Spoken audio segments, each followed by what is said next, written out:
Queridos amigos, aquí estamos nuevamente en nuestro Hablemos Claro. ¿Qué significa Hablemos Claro? Para aquellos que de alguna forma se están conectando por primera vez o cualquier cosa, que vamos a conversar, incluso discutir, palabra que bueno, a mucha gente no le gusta, pero de eso se trata, hay que discutir para poder acordar, hay que desacordar para poder acordar. Entonces, ¿de qué vamos a hablar? Vamos a hablar de aquello que, sobre todo la ciencia, el conocimiento en general, la sabiduría humana nos permite decir, podemos confiar en esto. Esto es casi seguro, puesto que seguro, seguro, no hay nada en la vida. Desengañar. No hay nada absolutamente seguro. Pero podemos tener grados de certeza y sentir bastante confianza. Por ejemplo, yo siento bastante confianza en que estos lentes me permiten ver mejor. ¿Mm? En segundo lugar, aquellas cosas que nosotros sospechamos altamente. Hay una altísima sospecha de que esto pueda funcionar, ¿verdad?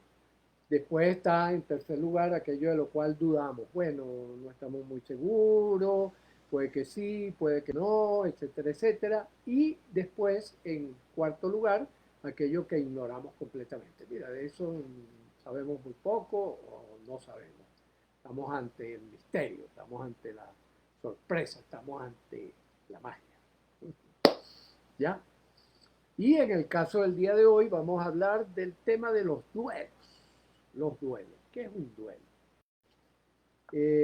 Convencionalmente, tradicionalmente, podemos decir desde esa visión babélica de las cosas, que nosotros llamamos en nuestro equipo babélica, en el sentido de que es aquella visión, aquella concepción epistemológica de la vida, de que las cosas están separadas, de que A es A, B es B, y bueno, uno los puede acercar un poco, a veces ensartar, pero que cada cosa, es independiente y es la cosa en sí, tal como lo declaró en su momento Immanuel Kant, ¿no? La cosa en sí, es decir, que las cosas tienen existencia propia porque sí, por a priori, porque así es, ¿no? Entonces yo soy porque soy. Yo soy Luis Arocha y como Luis Arocha, pues yo tengo entonces una personalidad, yo tengo unas características, yo tengo unas propiedades y así soy. ¿Mm? Eso afortunadamente ya ha sido superado por las modernas tecnologías, ha sido superado por la moderna epistemología, por las modernas filosofías, por las modernas ciencias. Ya sabemos que todo elemento, cualquier elemento que nosotros tomemos de la vida, es producto de un proceso de interacciones complejísimas que van a dar un resultado en un momento dado y bajo circunstancias determinadas. ¿Sí? Entonces, cuando nosotros hablamos de duelo en esa concepción babélica de las cosas, decíamos a los duelos se refieren a cuando una persona se muere, un ser querido se muere. Hoy en día entendemos que puede ser cualquier pérdida en cualquiera de las dimensiones en que nosotros nos movilizamos, que la sistematizamos en cuatro grandes dimensiones. La dimensión material, el espacio, la res extensa que llamaban los filósofos, es decir, el espacio en que nos movemos, las cosas tal cual como aparecen ante nuestros ojos, ¿verdad? Sociales, que tienen que ver entonces con los vínculos, sobre todo los vínculos humanos, los seres queridos. Nosotros, por razones metodológicas de facilitar la comprensión de las cosas, incluimos dentro de lo social las relaciones familiares, que tienen un componente biológico interesante, pero que aún así son relaciones, son vínculos más sociales que materiales, ¿no? Entonces ahí incluimos la separación o la muerte de los seres queridos, los divorcios, las huidas de alguna pareja, un hijo, un primo, un amigo, cualquier cosa, ¿no? En tercer lugar, las pérdidas mentales. De repente, algo que yo dejé atrás, algo que ya no está. Añoro la juventud, añoro mi patria. ¿Ah? Todo eso son pérdidas, ¿verdad? En el sentido de que, por ejemplo, en el caso, y todos sabemos todo esto de las migraciones actuales, por ejemplo, la última, la de Ucrania, ¿verdad? Pero que ya ha pasado por Venezuela y así toda la historia, toda la vida han habido migraciones obligadas, que son migraciones no porque la persona quiera ir a otro lugar porque va a mejor vida, sino porque va huyendo de una circunstancia política, guerrerista, como está pasando ahorita, por ejemplo, en Ucrania o cualquiera de esas cosas. Esas son las mentales. ¿Por qué? Porque yo llevo la patria adentro, ¿no? Entonces, aun cuando es una pérdida material también, el énfasis está puesto en cómo yo elaboro, cómo yo construyo dentro de mí esa relación. Por eso lo ubicamos como mental. La pérdida también, por ejemplo, de un gusto, ¿no?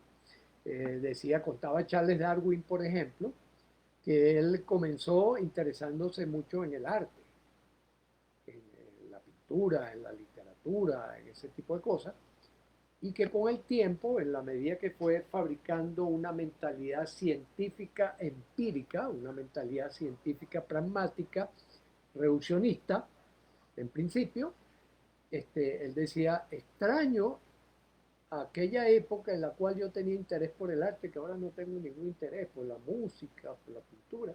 Ahora siento que no, ahora siento que eso desapareció de mi mente y tengo más atracción por la lógica, por las cosas, por las pruebas, por el espíritu científico, ¿no?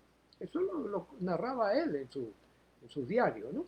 Esa pérdida, ese duelo por unas emociones y unos sentimientos que él experimentaba en determinada época de su vida y que dejó de experimentar con el transcurso de la edad y con la profundización en los estudios científicos. Y después tenemos las pérdidas de carácter espiritual. Por ejemplo, puede ser que yo sienta que he abandonado una religión, ¿verdad?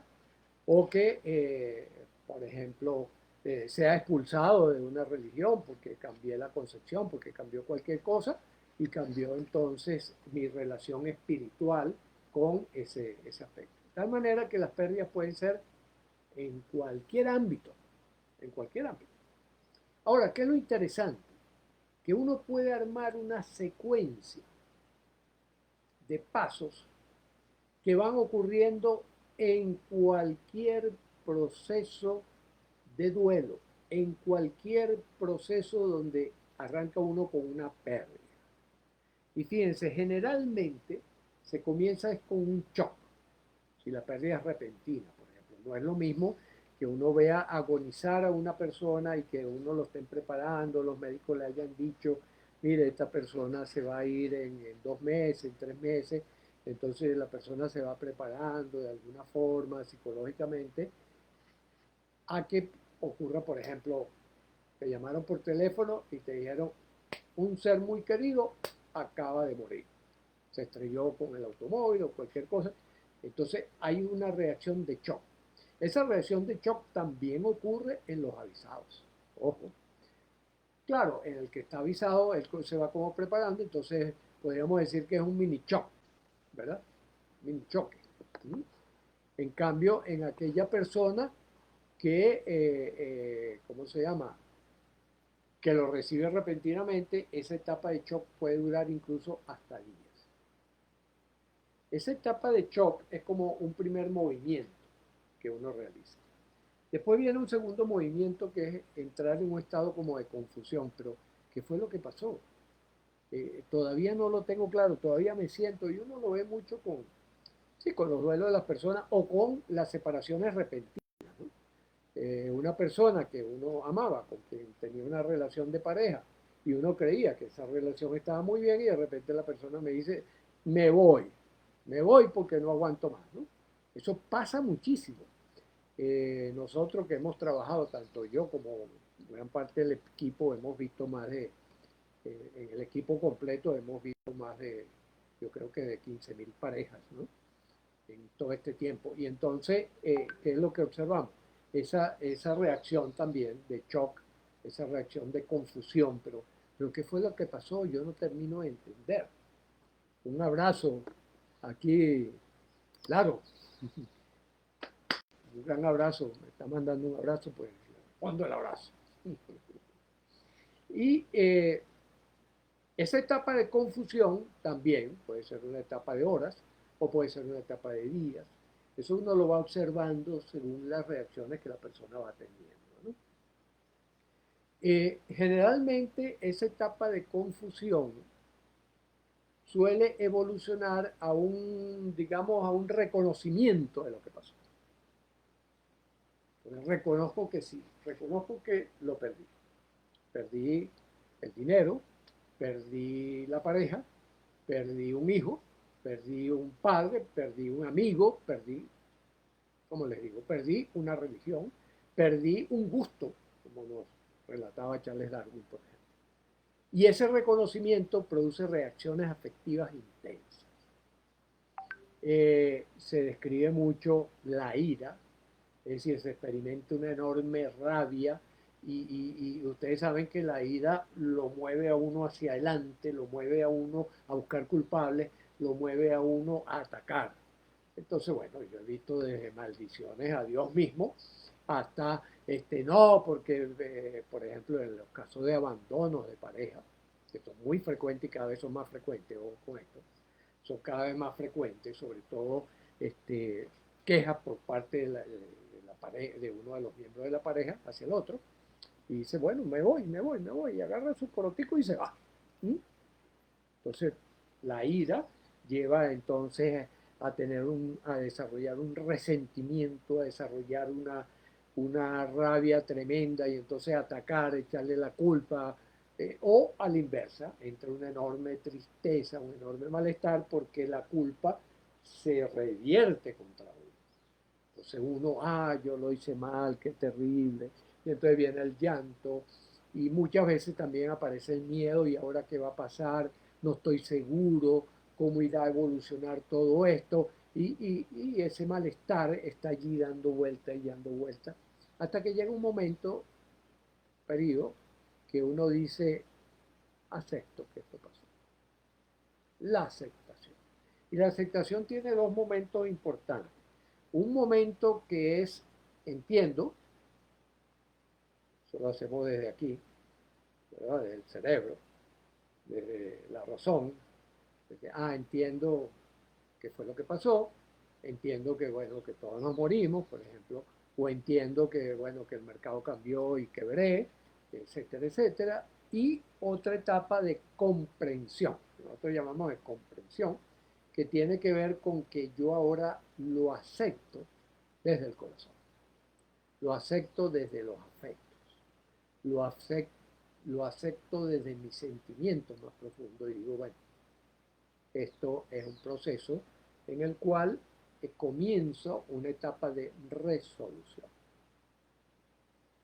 Esa etapa de resolución, una vez que se va estructurando, empieza a aparecer la esperanza, o sea, empieza a aparecer un sustituto, un nuevo elemento, ¿verdad? Que hace que yo supere y vaya a un estado de alegría, de bienestar, de prosperidad, etcétera, etcétera. Esta es como la fisiología, podríamos decir, el movimiento fisiológico en el proceso de duelo. Ahora, ¿qué es lo que suele ocurrir? Que en cualquiera de esas etapas puede haber un estancamiento. Es decir, en vez de haber una recursividad que me permita a mí evolucionar, hay una redundancia de volver sobre lo mismo, una recursividad, una realimentación, pero donde va creciendo más bien la etapa en la que yo esté. Puede ser la etapa de shock, puede ser la etapa de confusión, puede ser la etapa de ira, puede ser la etapa de miedo, puede ser la etapa de tristeza o puede ser la etapa de aceptación, ¿verdad? Y entonces ahí me quedo trancado y no evoluciono. Y ahí es donde aparecen algunos consejos, por ejemplo, consejos de nueva era, que vemos con cierta lupa. Que decimos, bueno, esto, ¿cómo es? ¿Cómo se resuelve? Que es el famoso tienes que soltar. Ya, suéltalo. Tienes 10 años llorando a tu pareja que se fue, ya tiene otra pareja, tiene hijos, y tú sigues dándole vuelta y dándole vuelta y dándole vuelta. O, bueno, sí, hace 10 años el negocio fue mal, cayó y tal, y qué sé yo, y yo sigo allí, y entonces no genero nuevas posibilidades. Es decir, quedo atrapado en un círculo vicioso. Y la gente me dice, suelta, suelta, suelta. Pero ¿qué ocurre? Que si yo suelto eso, ¿con qué me quedo? Y aquí fue donde se nos ocurrió una idea interesante, que es recordar una metáfora, sí, una metáfora, ¿por qué no? Interesante, casi una alegoría, que es nuestro querido e inolvidable Tarzán. Yo me imagino que todos aquí conocemos a Tarzán. Si alguien no conoce a Tarzán, levante la mano y dígamelo para yo explicarle quién es Tarzán. Pero Tarzán, un personaje creado creo que a comienzos del siglo pasado, este, ¿cómo hace para viajar por la selva? Él va de bejuco en bejuco, de bejuco en bejuco. Y observando eso, cuando alguien me dijo, pero es que hay que soltar, hay que soltar, hay que soltar, yo decía, ¿qué pasa si Tarzán suelta el bejuco? Se cae a la selva profunda. ¿Por qué Tarzán viaja de bejuco en bejuco? Primero porque le permite mayor velocidad, avanza más rápido. Y en segundo lugar porque abajo la selva es sumamente peligrosa. Hay culebras, hay tigres, hay de todo, ¿no? Hasta arañas, etcétera, etcétera. En cambio, si él va viajando por su bejuco, él va como seguro. Y dijimos, eso es exactamente igual a la vida, así es la vida. La vida es un viaje que tú estás haciendo, es un viaje que yo estoy haciendo. Y ese viaje a través de una selva, es a través de una selva.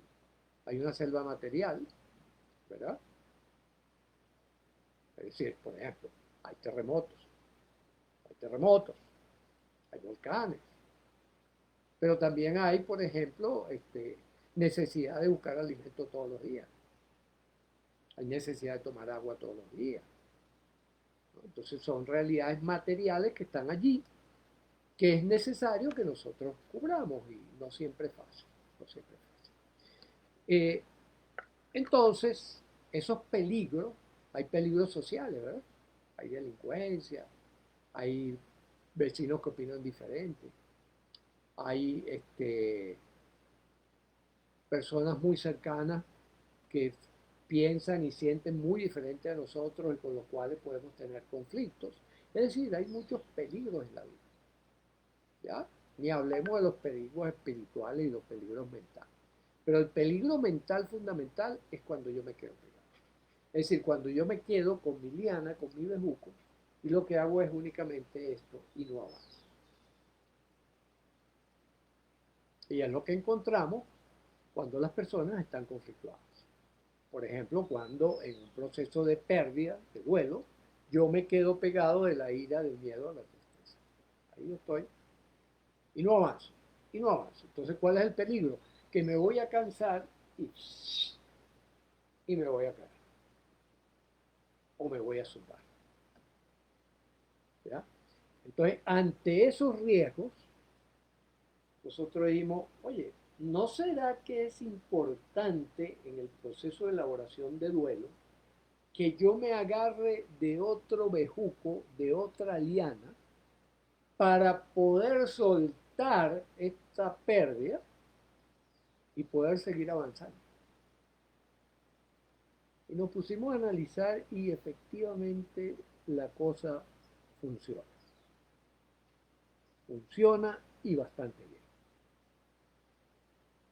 Es que cuando tenemos una pérdida, pasar por esos procesos lo más rápidamente posible, ¿verdad?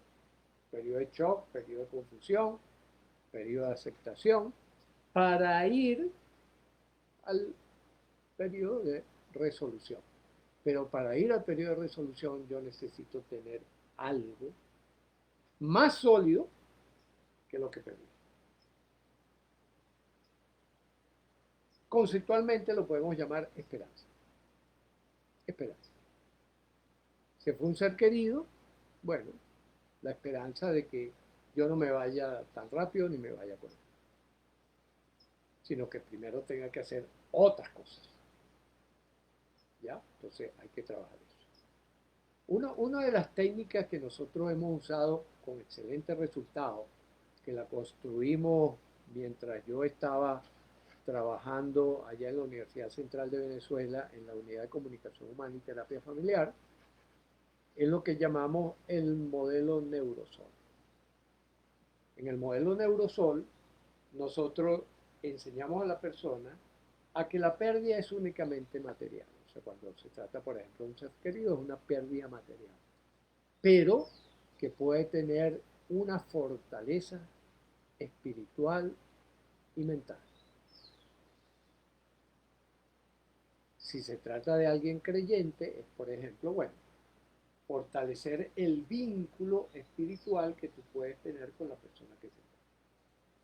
Si se trata, por ejemplo, de una pérdida económica, el vínculo con la capacidad de generar incluso mejor economía que la que había generado anteriormente, porque de algún lado tú generaste esa economía que te permitió llegar hasta este momento.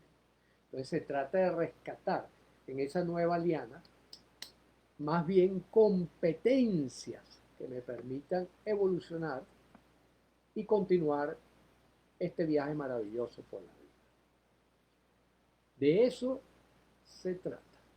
De eso se trata el principio de Tarzán. Un abrazo, Pilar. Bienvenida. De eso se trata este principio. Lo que llamamos el principio de Tarzán. Y el principio de Tarzán dice, Tarzán no suelta el bejuco A hasta no estar firmemente asido al bejuco B. Una vez que ya tiene agarrado los dos bejucos,